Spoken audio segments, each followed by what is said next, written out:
Hello students, welcome to Aakash Byju's JEE channel. और आज के इस सेशन में हम लोग बहुत ही इंपॉर्टेंट टॉपिक डिस्कस करने वाले हैं। और वो इंपॉर्टेंट टॉपिक ये है कि आखिरी 20 दिन की जो स्ट्रैटेजी है, लास्ट 20 डेज में सर हम क्या क्या चीजें करें, कोई ऐसी चीज हम ना कर लें जिससे हमारा स्कोर कम हो जाए, या किन चीजों पे हमें ध्यान रखना है ताकि हमारा स्कोर अच्छे तरीके से इंप्रूव हो जाए। ये बहुत सारे बच्चे पूछते हैं कि सर आखिरी 20 दिन में मतलब कोई चीज छूटनी नहीं चाहिए कि 20 डेज में सर ये चीज तो हमें करनी ही करनी है, तो वो चीजें सर हमें बता दो। ठीक है, तो सबसे पहले आखिरी के जो 20 दिन में है उसमें आपको कम से कम बेटा 10 मॉक टेस्ट तो देने ही देने हैं। तो पहली चीज है मॉक टेस्ट, और वो भी फुल सिलेबस मॉक टेस्ट।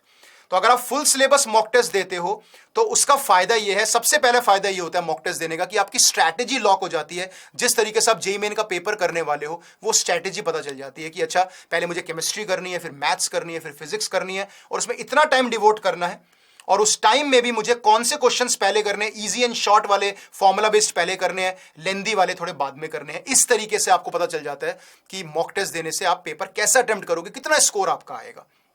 ठीक है, तो 20 दिनों में बेटा एटलीस्ट हर ऑल्टरनेट डे पे आप टेस्ट दे सकते हो, या आखिरी के 5-6 दिनों में तो लगातार टेस्ट दे सकते हो। तो एटलीस्ट 10 मॉक टेस्ट तो आपको आखिरी के 20 दिनों में देने उसको एनालाइज करना है। और एनालाइज करने का मतलब है कि जो भी फॉर्मूला, रिएक्शंस, जो भी चीजें कॉन्सेप्ट आप गलत लगा रहे हो उसको आपको रिवाइज करना है, उसको मतलब सही करना है कि यार ये गलती होती है, ये मुझे करना है।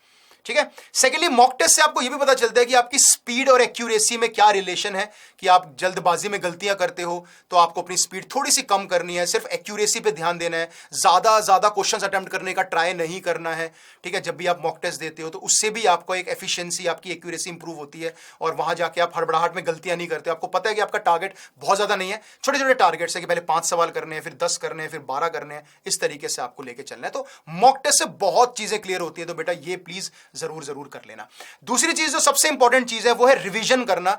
रिवीजन इज फ्रॉम, या तो आपने कोई शॉर्ट नोट्स बना रखे हैं, अगर नहीं बना रखे जितने चैप्टर्स के बना सकते हो बना लो।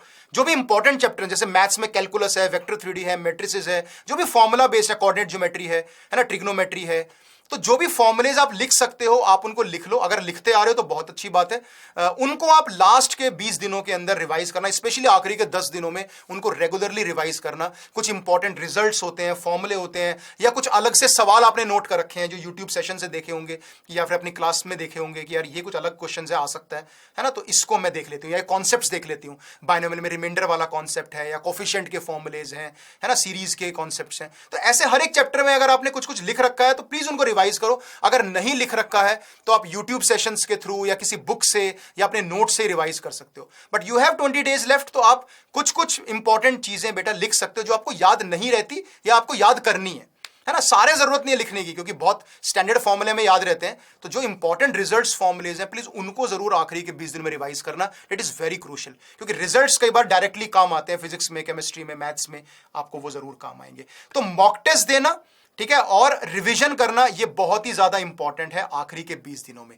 ठीक है, तीसरा है बेटा आप अपनी एरर्स को जरूर पहचानो कि आप जो एरर्स करते हो वो किस तरह की एरर्स होती है। वो एरर्स की लिस्ट बना लो या अपने माइंड में रखो या लिख के रखो, जैसे भी आपको करना है, लेकिन एरर्स को प्लीज अपने आप मिनिमाइज करना पड़ेगा हमें। वो एरर्स कोई भी एरर्स हो सकती है, चाहे वो कॉन्सेप्चुअल एरर है, किसी सवाल को करते हुए आप गलत डेटा उतार लेते हो या गलत क्वेश्चन समझ लेते हो, तो वो प्लीज जरूर ध्यान रखना, उसको जरूर इंप्रूव करना, क्योंकि उससे हमारे काफी सिली मिस्टेक्स होते हैं और काफी मार्क्स हमारे लूज कर जाते हैं हम लोग, है ना। तो एरर्स को हमें मिनिमाइज करना है, जीरो तो मैं नहीं कहूंगा बट मिनिमाइज करना पड़ेगा आखिरी के 20 दिनों में, और वो मिनिमाइज हो जाएंगी। ऑब्वियसली मॉक टेस्ट के थ्रू, प्रैक्टिस के थ्रू मिनिमाइज होंगी, लेकिन स्टिल आपको एरर्स पे ध्यान देना कि अच्छा, कई बार बच्चे ध्यान नहीं देते, चलो यार मेरे 4 गलत हो गए बस खत्म। अब ये नहीं सोचा वो 4 क्यों गलत हुए, कैसे गलत हुए, अगली बार वो गलत ना हो, है ना। तो वो प्लीज थोड़ा ध्यान देना कि मेरे को कॉन्सेप्चुअल एरर होती है तो उसको मैं दूर करूं, वो पर्टिकुलर चैप्टर पढ़ लूं, उसकी थ्योरी पढ़ लूं, है ना, या उसके नोट्स देख लूं। अगर कोई हड़बड़ाहट में एरर हो रही है तो फिर हड़बड़ाहट को थोड़ा आराम से, मतलब क्वेश्चन को ध्यान से पढ़ना है, अच्छे से देखना है, अच्छे से समझना है। डेटा गलत उतारा है तो वो भी ध्यान रखना है कि यार मैं डेटा गलत उतारता हूं, ठीक है ना। रफ वर्क करते करते प्लस को माइनस कर देता हूं अगले स्टेप में। तो ये सारी बातें जो एरर्स आपकी होती हैं जल्दबाजी में, इसको मिनिमाइज करना और इस पर ज्यादा फोकस करना जब आप तैयारी करोगे बेटा, ठीक है। अगली चीज है बेटा प्रीवियस ईयर क्वेश्चन सॉल्व करना।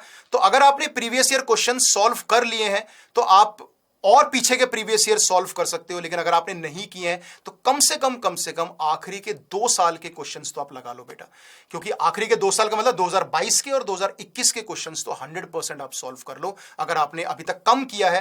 ठीक है, लेट्स से आपने 2022 का कर लिया तो 21 और 20 का लगा लो, अगर आपने 2 साल के कर लिए तो 20 और 19 का कर लो, 2019 के कर लिए तो 17 18 का। मतलब कहने का मतलब यह है कि एटलीस्ट थोड़े प्रीवियस ईयर्स और पीछे के आप 1-2 साल के और सॉल्व कर सकते हो, just to enhance your preparation, अगर आपको लास्ट 20 डेज में अपनी रैंक, अपनी परसेंटाइल को बहुत ही ज्यादा इंप्रूव करना है।